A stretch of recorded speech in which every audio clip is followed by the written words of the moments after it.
Concernant le coup d'État sanglant qui a eu lieu donc en Guinée, qui a évincé Alpha Condé le 5 septembre 2021, est-ce que le chef du putsch, Mamadi Doumbouya, a été appuyé par les États-Unis et la France?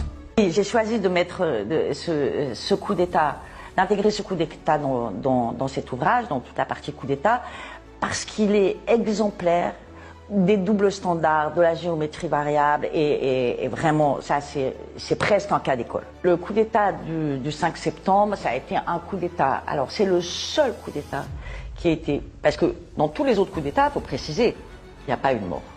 Aucun mort, aucun blessé. Bon, peut-être que quelque part il y a eu de morts et qu'on les a cachés, mais peut-être au Burkina Faso lors du premier coup d'État. Mais sinon, aucun coup d'État n'a été sanglant. Celui qui a eu lieu en Guinée-Conakry a été particulièrement sanglant. Alors, il faut savoir une chose aussi, c'est que les morts pendant les coups d'État, c'est un peu l'omerta absolue. Là, on sait, j'ai été en Guinée, j'ai rencontré les gens, on sait, alors on n'a pas de chiffres précis, mais c'est quand même important, hein, c'est entre 100 et certains disent jusqu'à 160. Il y a des associations de femmes qui ne peuvent plus parler aujourd'hui, mais qui cherchent toujours la dépouille de leur mari. Ça a été, alors pour le coup, un vrai coup d'État, qui a été néanmoins très bien monté, parce que, bon, je le raconte dans le livre, il y a eu une infiltration intérieure, et il a été réalisé par les forces spéciales de Guinée.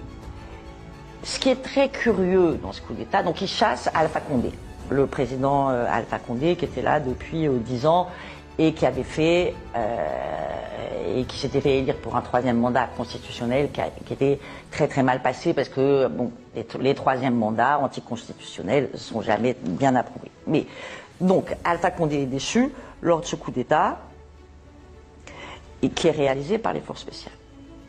Première chose, celui qui va devenir chef de la junte, qui est le chef des forces spéciales, Mamadi Doumbouya, qui est un ancien légionnaire français, marié avec un officier de la gendarmerie française, enfin une officier de la gendarmerie française, ne participe pas au coup d'État.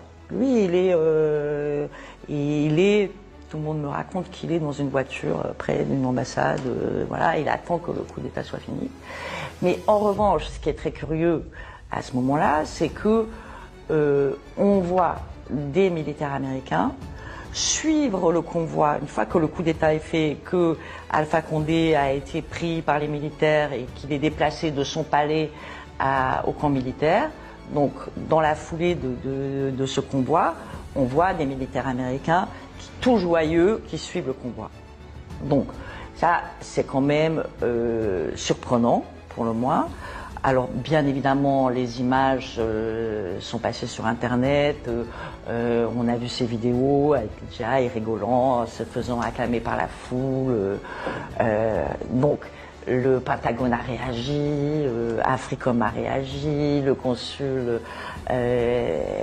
de Floride en Guinée, je sais plus, bref, un consul américain a réagi. Tout le monde a réagi en disant non, non, ils étaient là, mais c'était par erreur. Et puis quand ils ont vu le coup d'État, bref, toujours est-il qu'ils étaient là.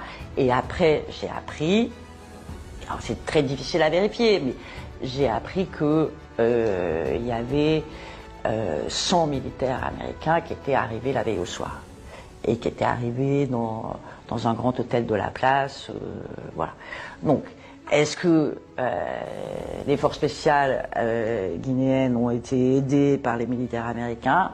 Ça reste un point d'interrogation, mais il y a quand même des éléments qui permettent d'être pour le moins interrogatifs. Ça, c'est la première chose. Et la deuxième chose, c'est Alpha Condé était un président qui était quand même assez proche des Russes. La Guinée est un pays minier, c'est le gisement de Simandou, c'est le plus grand gisement de fer au monde.